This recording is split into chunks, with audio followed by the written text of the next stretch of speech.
पालिका के प्रशासनिक अधिकारी ओमपाल सिंह जी भदौरिया के पास हैं।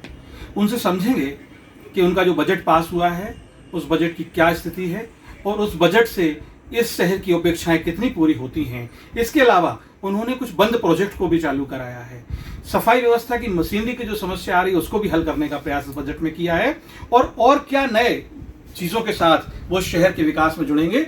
आइए हम डायरेक्ट उनसे रूबरू होते हैं। स्वागत करते हैं उनका। स्वागत है सर आपका। थैंक यू सर, किस तरीके का बजट और कितना बजट पास हुआ है इस योजना में और क्या आगे की प्रक्रियाएं हैं? नगर पालिका छतरपुर का इस साल का जो बजट है वो 5,24,83,53,600 रुपये जो हमारी आय है वो बताई गई है उसमें, और 3,800 रुपये लाभ का बजट है और इतनी ही राशि लगभग व्यय की जानी है। टैक्सेशन की वसूली की क्या स्थिति है सर? अभी तक नगर पालिका के द्वारा रिकॉर्ड टैक्स वसूल किया गया है जो लगभग 6 करोड़ से अधिक अभी हो चुका है कुल हमारी जो प्राप्तियां हैं, और एमपीवी का पैसा 1-2 दिन में जमा हो सकता है जो हमारी लगातार कोऑर्डिनेशन में हम लोगों से, तो लगभग 7 करोड़ रुपए की प्राप्तियां नगर पालिका को होंगी, जो कि पहली बार इतनी वसूली नगर पालिका को हो रही है। सर, कुछ पुराने प्रोजेक्ट इस शहर के पूर्व में जो बंद हो गए थे, जिन पर किसी की नजर नहीं थी, आपकी उन पर नजर पड़ी और आपने शहर विकास की सोच को रखते हुए उनको चालू किया है, उनके बारे में कुछ बताएं। जैसे पन्ना रोड पर कुछ पोल लगे हुए थे, आए दिन वहाँ एक्सीडेंट्स होते थे, डिवाइडर ना होने की वजह से रात में पोल से गाड़ियाँ टकरा जाती थी। 2017 से बंद था वो प्रोजेक्ट, उसको पूरा किया गया है।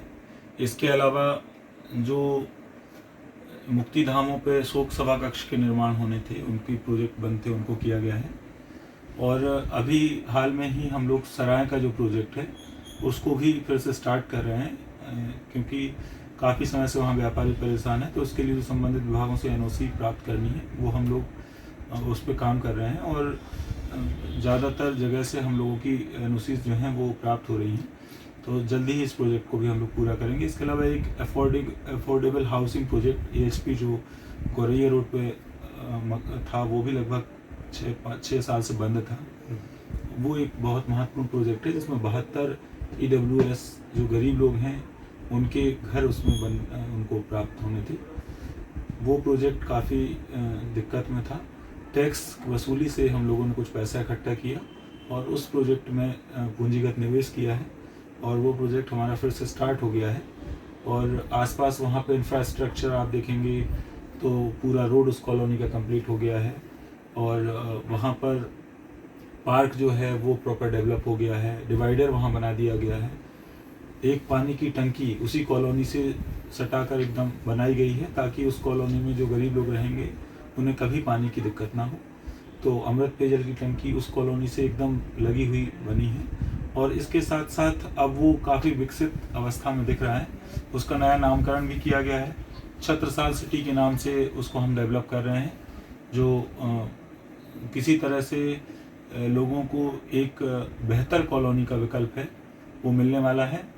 उसमें 96 जो LIG और MIG हैं, कुल मिलाकर के लगभग 150 घर जो हैं वो जो संपन्न या जो अच्छी आय वाले लोग हैं वो भी ले सकते हैं। क्या कोई प्राइस टैग तय किया गया है उनका किसी तरीके का नगरीय प्रशासन के द्वारा? अभी उनकी दरें 3 प्रकार के उनमें घर हैं, एक ग्राउंड फ्लोर और फर्स्ट फ्लोर और सेकंड फ्लोर। उनमें तीनों में अलग अलग प्रकार के उनके रेट तय किए गए हैं। जल्दी इनका प्रचार प्रसार हम लोग व्यापक स्तर पर शुरू कर रहे हैं और बुकिंग ऑफिस भी हम लोग खोल रहे हैं, तो उससे जो इनकम होगी उससे वो प्रोजेक्ट पूरा हो जाएगा और गरीबों के जो घर हैं वो लगभग पूरे होने के कगार पे हैं। उम्मीद करते हैं कि 2 से 3 महीनों में हम उस प्रोजेक्ट को 100% पूरा करने में सफल होंगे। सफाई मशीनरी की बड़ी समस्या का सामना नगरीय प्रशासन लंबे वर्षों से कर रहा है। JCB की हालत ख़राब है, डंपर्स की हालत ख़राब है, ट्रैक्टर्स की हालत ख़राब है, जिनको आपने काफ़ी हद तक प्रयास करके रिपेयर करा के वो काम चलाने में उपयोग बनाया गया था। लेकिन पूर्व में चर्चा आई थी कि नई मशीनरीज को खरीदने के लिए एक बजट तैयार किया जा रहा है ताकि शहर की व्यवस्था को, सफाई व्यवस्था को सुदृढ़ रूप से लागू किया जा सके। उस बारे में क्या स्थिति है? अभी हम लोगों के पास 20 नए कचरा वाहन आ गए हैं। इसके पूर्व 15 नए कचरा वाहन और क्रय किए गए थे, और पुरानी कुछ कचरा वाहन हमारे पास चालू हालत में है। अभी हम इस स्थिति में आ गए हैं कि हर वार्ड के लिए एक कचरा वाहन दे सकते हैं, और जल्दी हम लोग विद इन 1 वीक हम लोग स्टार्ट करेंगे कि जो एक कचरा वाहन एक वार्ड में ही चले, और 5 कचरा वाहन हम बैकअप के लिए रखेंगे। किसी वार्ड का कचरा वाहन अगर खराब होता है तो हम वहाँ पे उसको बैकअप वाला वाहन उपलब्ध कराएंगे। और इसके साथ साथ हम लोगों ने अभी नए बजट में जो नाली सफाई के लिए जेसीबी मशीन्स हैं और जो दूसरे प्रकार की और मशीनरी हैं उनके लिए प्रस्ताव रखे हैं। पुराने प्रस्तावों में जो हमारे टेंडर प्रोसेस में हैं उनमें जेसीबी मशीन्स हैं और डंपर्स हैं, और ट्रैक्टर क्रय किए जाने के लिए टेंडर पूरा हो गया है। जल्दी 4 नए ट्रैक्टर ट्रॉली क्रय किए जा रहे हैं। तो हमें लगता है कि 1 महीने के अंदर काफ़ी रिसोर्सेज नगर पालिका छतरपुर के पास होंगे सफाई से जुड़ी व्यवस्थाओं के जिनसे लिए। कि जो मैनुअल काम है वो काफ़ी कम हो जाएगा। अगर किसी वार्ड में कचरा वाहन जाता है तो लोग सीधे घर का कचरा वाहन में ही फेंक देंगे, तो फिर जो सफाई की और जरूरत है वो थोड़ा सा कम हो जाएगा। छत्रसाल चौराहे के विकास को लेकर देखा गया कि काफ़ी वहाँ पे जो पुराना टूट फूट की स्थिति थी उसको तोड़ के खाली कर दिया गया है। उसमें क्या कार्य योजना है और कब तक वो लागू हो जाएगी? कलेक्टर सर के निर्देश पर हम लोगों ने सभी चौराहों को, जो 3 यहाँ के प्रमुख चौराहे हैं, वहाँ के जो स्ट्रक्चर्स हैं उनको रिमूव किया है और उनको हम लोग छोटा करने का प्रयास कर रहे हैं। रोटरी जो भी बनी हुई हैं सेंट्रल में, ताकि जो ट्रैफिक की समस्या है मूवमेंट वो उससे निजात शहर को मिल सके। इसी क्रम में हम लोगों ने आकाशवाणी तिराहे का पूरी तरह से काम किया है और उसमें दोनों ओर चौड़ीकरण का काम किया गया है, जो आप रजिस्ट्री ऑफिस के सामने देख रहे होंगे। और दूसरी तरफ भी जहां आकाशवाणी ऑफिस है वहां भी हम लोग चौड़ीकरण कर रहे हैं। इसके अलावा जो बाउंड्री वाल वहां थी उसको भी सुधार करके किया गया है। उसमें जो एक ब्लैक स्पॉट बनता था, दिखाई नहीं देता था वाहन को, अचानक से वहाँ वाहन आके एक्सीडेंट होता था, उसको भी स्मूथ किया गया है। और वहाँ पे ट्रैफिक की जो दिक्कत थी वो काफ़ी हद तक अब हल हो गई है। लंबे समय से आकाशवाणी पर किसी प्रकार का कोई जाम की स्थिति नहीं बनी। इसी प्रकार से जो पत्रकार चौराहा है उसकी ड्राइंग डिज़ाइन भी फाइनल हो गई है और उसमें एक कलम का प्रतीक हम लोग प्लान कर रहे हैं जिसमें जो पत्रकारिता के लिए महत्वपूर्ण होगा, और उसमें एक उसी कलम के स्वरूप में एक जो हाई मास्क लाइट है वो प्लान कर रहे हैं ताकि चौराहे पे काफ़ी प्रकाश रहे। और इसके साथ साथ जो छत्रसाल चौराहा है उसका भी हम लोगों ने रोटरी छोटा करने का प्लान किया है। छत्रसाल चौराहे पे अक्सर एम्बुलेंस या दूसरे वाहनों के फंस जाने की स्थिति बनती है, तो इस तरह कोई भी दुर्घटना या इस तरह की कोई भी अपने परिजनों को ना खोए, कोई भी महत्वपूर्ण वाहन उसमें जाम में ना फंसे, इसके लिए हम लोग रोटरी को छोटा कर रहे हैं। और जो वहाँ पे एक थोड़ा सा टेक्निकल दिक्कत थी उसमें भी हम पुलिस विभाग से कोऑर्डिनेशन करके वहाँ पे एक बॉक्स रखा हुआ था, उसको भी हम लोग ने कोऑर्डिनेट कर लिया है और उसको भी शिफ्ट कर रहे हैं रोटरी को छोटा करने का। महोबा रोड का एक जो प्रोजेक्ट है आपका रोड चौड़ीकरण का, एक ड्रीम प्रोजेक्ट की तरह है जिससे शहर की बहुत ही दुर्गम ट्रैफिक व्यवस्था को सुलभ बनाने का प्रयास किया जाएगा। उसका क्या बजट है और वो कब तक पूरा हो जाएगा, क्या उसकी स्थितियां होंगी, इस बारे में थोड़ा बताएं। मुख्यमंत्री अधोसंरचना के अंतर्गत हम लोगों ने इस काम को लिया था। इसमें 2 पार्ट थे। एक पार्ट में जो छत्रसाल नगर में मॉडल बेसिक स्कूल बच्चों का स्कूल था, वहाँ बड़ी दिक्कत होती थी।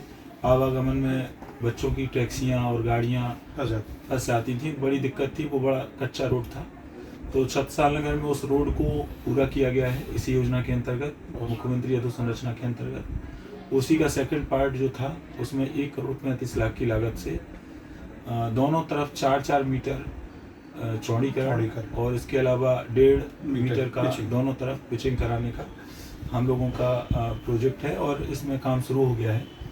और जल्द ही 1 महीने के अंदर या 1.5 महीने के अंदर, 1 महीने के अंदर उम्मीद कर रहे हैं कि इस काम को हम पूरा कर लेंगे।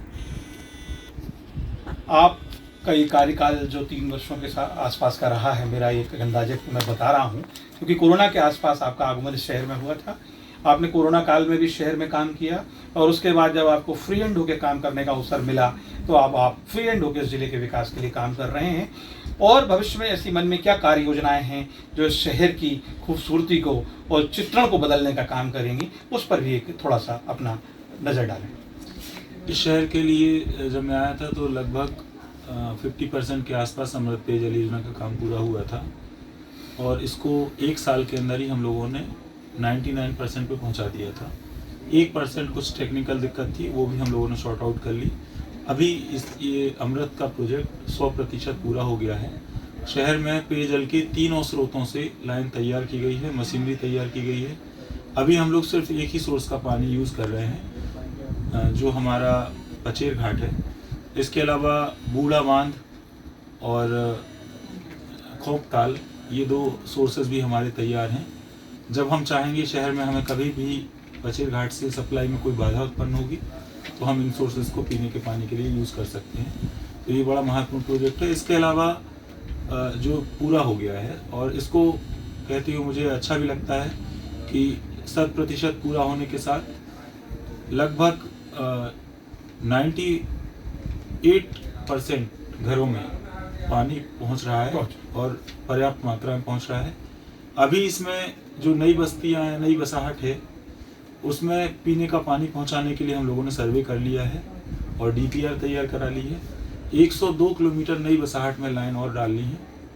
उसके साथ साथ 5 नई टंकियों का निर्माण भी करना है।